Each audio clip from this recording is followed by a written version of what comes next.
다 함께 묵상기도로 4월 3일 사순절 다섯째 주 예배를 하나님 앞에 드리겠습니다. 여호와께서 시온의 포로를 돌려보내실 때에 우리는 꿈꾸는 것 같았도다. 그때에 우리 입에는 웃음이 가득하고 우리 혀에는 찬양이 찼었도다. 그때에 문 나라 가운데서 말하기를 여호와께서 그들을 위하여 큰 일을 행하셨다 하였도다. 여호와께서 우리를 위하여 큰 일을 행하셨으니 우리는 기쁘도다. 아멘. 사랑의 아버지 하나님, 우리가 주님 앞에 모였습니다. 우리가 아버지 앞에 기쁨으로 예배하기를 소망합니다. 우리 마음을 주관하여 주셔서 마음속 근심을 녹여 주시옵소서. 기쁨으로 예배할 수 있도록 주관하여 주시옵소서.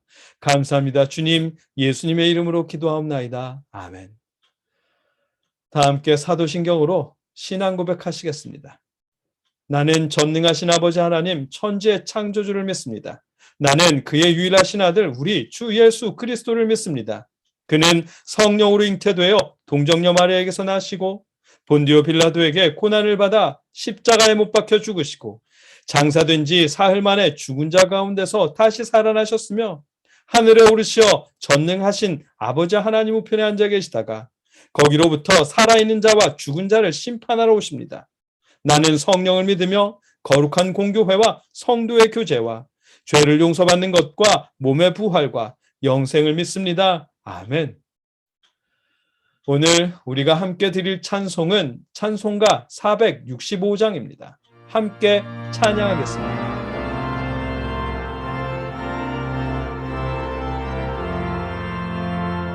주 믿는 나 위해 신실하고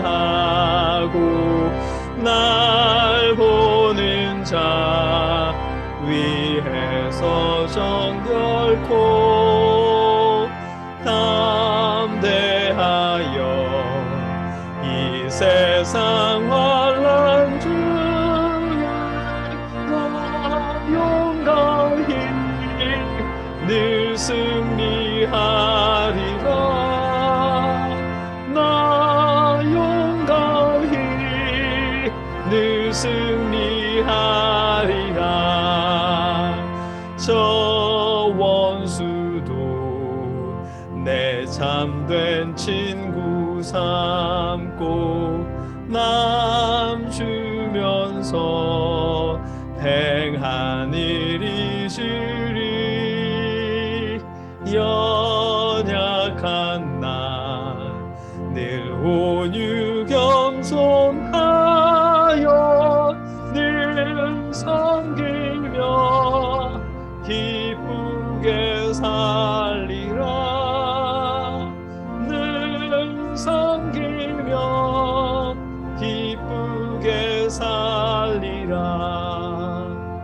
늘 바빠도 나 힘써 기도하며 주와 함께 늘 교제하리라. 주 가신 그 발자 죄를 따라 믿음으로 늘 살게 하소서. 믿음으로 늘 살게 하소서. 아멘.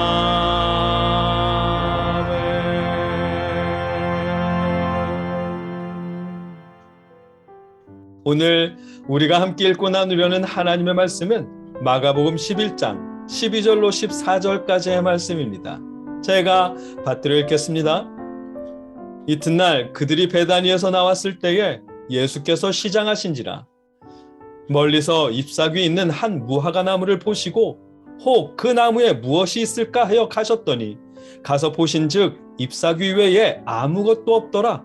이는 무화과의 때가 아님이라. 예수께서 나무에게 말씀하여 이르시되 이제부터 영원토록 사람이 내게서 열매를 따먹지 못하리라 하시니 제자들이 이를 듣더라. 아멘. 오늘 본문은 우리가 잘 아는 본문입니다.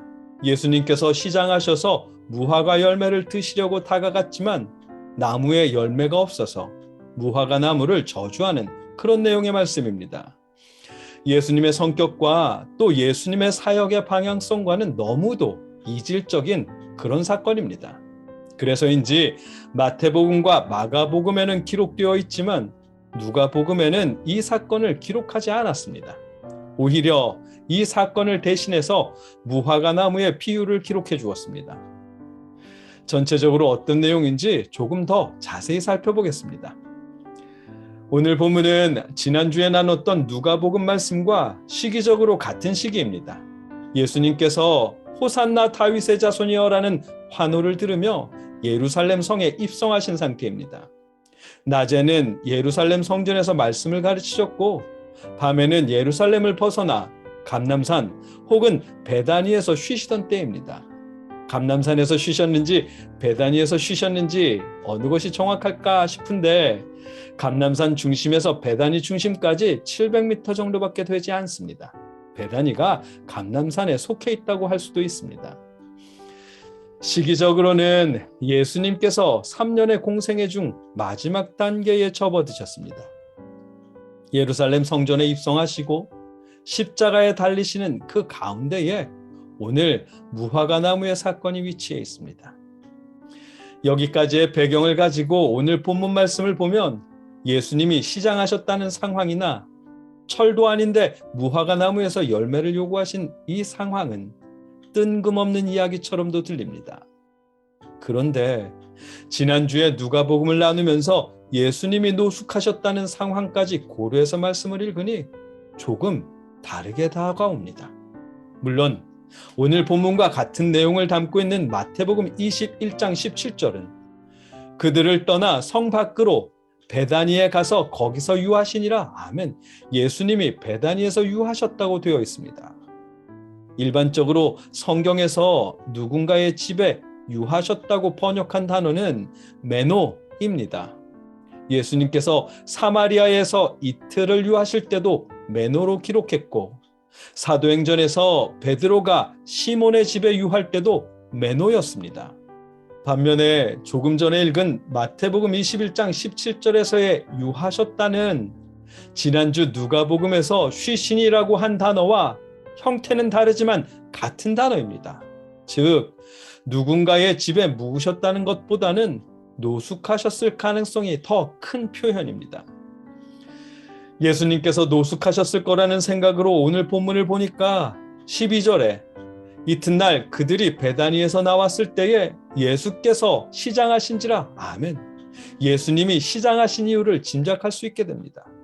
그러고 보니까 오병이어의 기적에서도 예수님을 비롯해 모든 사람이 먹을 것이 없었습니다. 제자들이 예수님을 따라다닐 때 안식일에 밀을 이삭을 잘라 먹은 때도 시장에서였습니다. 마태복음 12장 1절에 그때에 예수께서 안식일에 밀밭 사이로 가실새 제자들이 시장하여 이삭을 잘라 먹으니 아멘. 제자들은 시장에서 이삭을 잘라 먹었던 것입니다. 보릿고개가 있던 시절 저희 아버지께서도 등굣길에 너무 배고파서 선항당 나무 밑에 있는 과일이나 떡을 집어 드셨다고 하더라고요. 배가 고프니까. 제자들도 배가 고파서 이삭을 잘라 먹었던 것입니다. 오늘 본문에서 예수님도 시장하셨습니다. 예수님과 제자들은 배고플 일이 많을 만큼 팍팍하게 사셨기 때문입니다. 예수님은 넉넉하지 못한 생활을 하며 공생애 3년을 보내셨고 이제 십자가를 앞두고 계신 상황입니다. 지난 3년 동안 많은 사람에게 말씀을 가르치셨고 많은 사람들의 질병을 고쳐주셨습니다. 허리가 굽어진 사람, 날 때부터 안 못 보던 사람, 18해 동안 혈루병을 앓던 여인이나 38년 된 병자를 비롯해서 정말 많은 사람을 고쳐주셨습니다. 그런데 예수님은 노숙하고 계십니다. 끼니도 제대로 못 드시는지 아직 철도 아닌 무화과에서 열매를 찾을 만큼 시장하십니다. 무화과는 1년에 2번 열매를 맺는다고 합니다. 열매가 먼저 맺히고 그 후에 잎이 핀다고 합니다. 그래서 잎이 무성하다는 말은 열매를 맺고 있다는 의미이기도 하답니다. 많은 주석가들은 잎이 무성하기 때문에 예수님은 열매를 찾으신 것이라고도 주석합니다. 저도 잠깐 동안은 그 이론을 받아들였었는데, 그런데 6월절 절기에는 무화과가 열리지 않습니다. 그 지역에서 33년을 살아오신 토박이 예수님이 그 사실을 모르셨을 것 같지는 않습니다. 잎이 무성하다고 해도 6월절을 앞둔 시점에는 열매를 맺지 않는다는 사실을 예수님도 충분히 알고 계셨을 것입니다. 오늘 본문 13절도 멀리서 잎사귀 있는 한 무화과 나무를 보시고 혹 그 나무에 무엇이 있을까요? 가셨더니 가서 보신즉 잎사귀 외에 아무것도 없더라. 이는 무화과의 때가 아님이라. 아멘. 잎이 무성하다 해도 무화과의 때가 아님을 알고 있었습니다. 그럼에도 불구하고 예수님께서 무화과 열매를 찾으신 것은 무엇인가 있을까 하여 기대하신 이유는 지난 3년의 공생애 동안 주님을 따라다니던 사람들의 모습을 보여주시기 위해서인 듯합니다. 실제로 누가복음은 오늘 본문 대신에 포도원에 심은 무화과 나무 비유를 말씀해 주십니다. 3년 동안 열매 맺지 못하는 무화과 나무를 이만 잘라내자고 하는 주인과 조금만 더 참아달라고 부탁하는 포도원지기의 모습을 누가복음은 오늘 본문을 대신해서 기록해 주었습니다. 3년의 공생애 기간 동안 예수님을 따라다닌 사람들은 3년 동안 많은 가르침을 받았고 성경에 다 기록 못할 만큼 많은 기적을 목격했지만 3년이 지난 지금까지 이웃을 향한 사랑의 열매는 없었습니다. 성전에서 말씀을 가르치시는 예수님의 말씀을 듣기 위해 또 병고침을 받기 위해 무화과 나무에 무성한 이파리처럼 많은 사람이 예수님을 찾았지만 예수님은 여전히 노숙해야 했고 시장하셔야 했습니다. 예수님의 말씀을 듣기 위해 이른 아침부터 성전을 찾아갈 만큼 열심은 무성한 사람들이었지만 이웃을 향한 사랑의 열매는 여전히 없었습니다. 예수님은 여전히 노숙해야 했고 철이 되지 않은 무화과 나무에서 열매를 찾아야 할 만큼 시장하셔야 했습니다. 철도 아닌 무화과 나무에서 열매를 찾는 예수님의 모습은 그들을 향한 예수님의 마음과 그들의 열매 없는 모습을 보여주시기 위함인 듯합니다. 지난 3년의 공생애 동안 주님을 따르던 사람들이 이제는 열매를 맺어야 할 때였지만 여전히 열매가 없는 그들의 모습을 오늘 무화과의 말씀을 통해 보여주시는 듯합니다. 그렇습니다. 이제 열매를 맺을 때입니다. 경건의 묵상을 넘어 사랑의 열매를 맺을 때입니다. 이파리만 무성한 무화과처럼 절기 때마다 고난과 경건과 묵상만 무성하다가 끝내고 마는 것이 아니라 이웃을 향한 사랑의 열매를 맺어야 할 때입니다. 지난 100주년 동안 전도의 열매는 많이 맺었습니다. 1000만 기독교인이랍니다. 이제는 그 1000만의 기독교인이 사랑의 열매를 맺어야 할 때입니다. 먼저는 같은 교회 신앙 공동체 가운데 코로나 사태로 인해 힘겨워하는 형제가 없는지 살펴보십시오. 작은 도움이라도 줄 수 있다면 밥 잘 먹고 다니라는 격려 대신에 밥을 잘 먹을 수 있도록 도움을 주십시오. 자존심이 상하지 않도록 조심스럽게 사랑의 열매를 맺으십시오. 무화과에서 열매를 찾으시는 예수님께 열매를 내어드리듯 함께 신앙생활하는 어려운 지체에게 사랑의 열매를 내어주십시오. 오늘 본문을 통해 우리에게 보여주시는 하나님의 뜻입니다. 여러분과 제가 열매를 찾으시는 주님의 손에 열매를 드릴 수 있도록 이웃을 향한 사랑의 열매를 맺는 귀한 무화과 나무일 수 있기를 주님의 이름으로 축복합니다.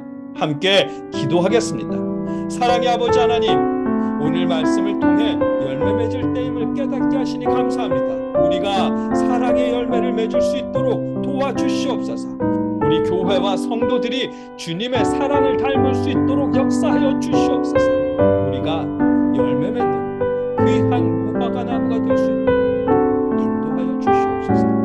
감사합니다. 주님, 예수님의 이름으로 기도하옵나이다. 아멘. 이제는 우리를 위해 십자가를 지신 예수 그리스도의 크신 은혜와 독생자를 보내시면서까지 우리를 구원하고 싶어 하시는 아버지 하나님의 무한하신 사랑하심과 우리에게 믿음을 주시는 성령님의 역사하심이 오늘 주님 앞에 모인 한 사람 한 사람 위에, 그들의 가정 위에 영원토록 함께 하시며 사랑의 열매를 맺는 무화과 나무가 되게 하시기를 주님의 이름으로 간절히 축원하옵나이다. 아멘.